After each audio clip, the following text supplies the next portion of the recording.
So, let's talk about one of history's most infamous rulers, Russia's Ivan the Terrible. But here's the twist. We're going to look at him through a completely different lens, his deep, personal, and political connection to the lands of modern-day Belarus. And it might just flip the script on everything you thought you knew about him. When you hear that name, Ivan the Terrible, what's the first thing that pops into your head?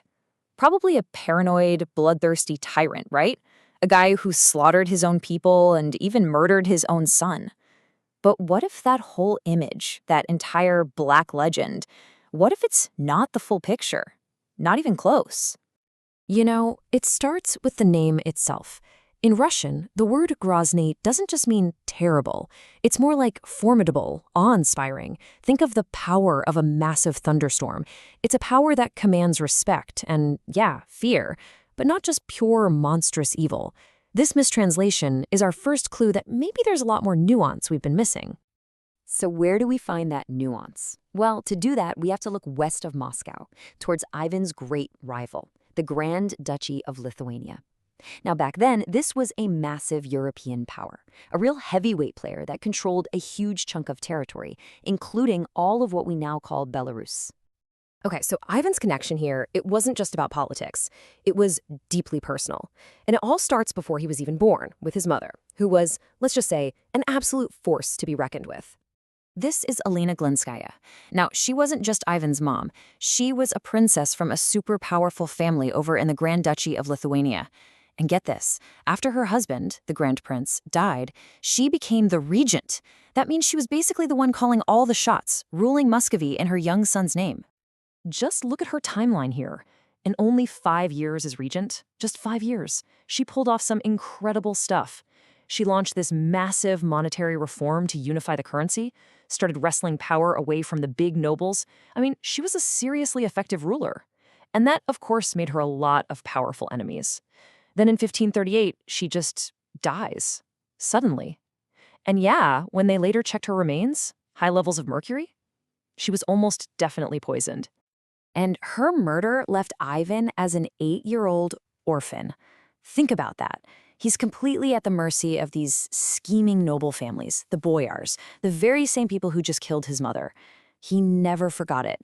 This trauma, this feeling of being powerless while traitors ran wild. You can hear it in his own words years later. It absolutely forged the man and the czar he would become.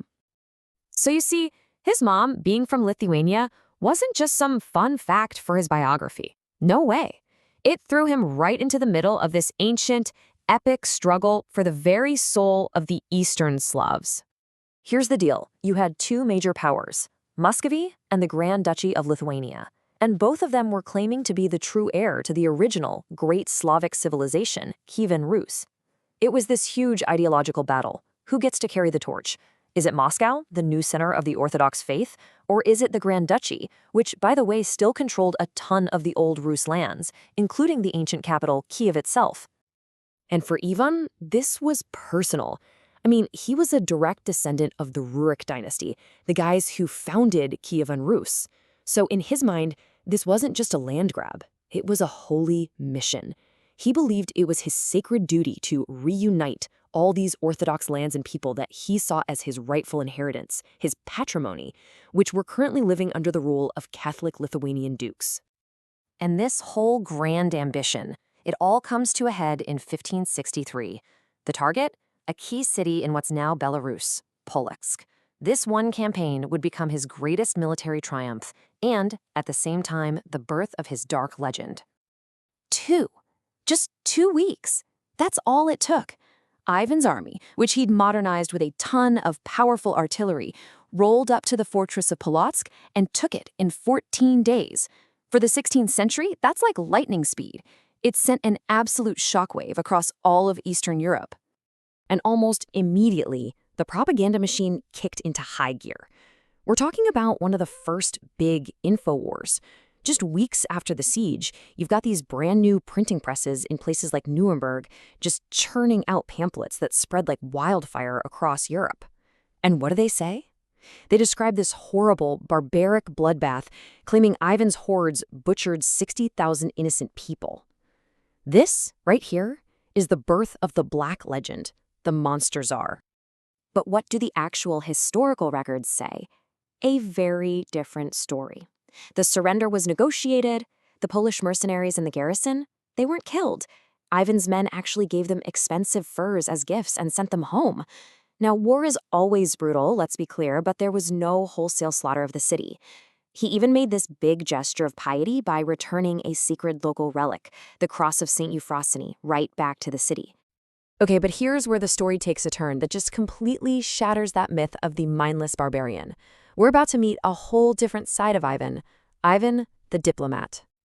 This is gonna sound crazy, but what if I told you that the terrible Tsar of Moscow almost became the elected king of his greatest rival, the Polish-Lithuanian Commonwealth? I know it sounds impossible, but in 1572, their king died without an heir, and what happens next is just wild.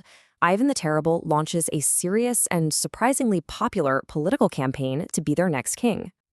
And this wasn't just some pipe dream. These were real, intense negotiations that could have changed the map of Europe.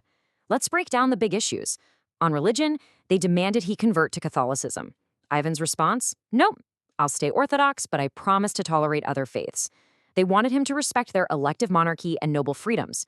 He says, okay, I can respect your freedoms, but I want the throne to become hereditary for my family. And on territory, this is a big one. They said return Polotsk as a sign of goodwill. He comes back with, all right, you can have Polotsk, but I want Kiev in return. And the final deal breaker? The title. He insisted his title had to start with Tsar of all Rus, which was a direct challenge they just could not accept. This quote just says it all, doesn't it? It perfectly captures his personality. Proud, tough, unbending. When the Lithuanian diplomats kind of suggested he should give up some Russian land as a dowry to get his son in the running, he just fires back.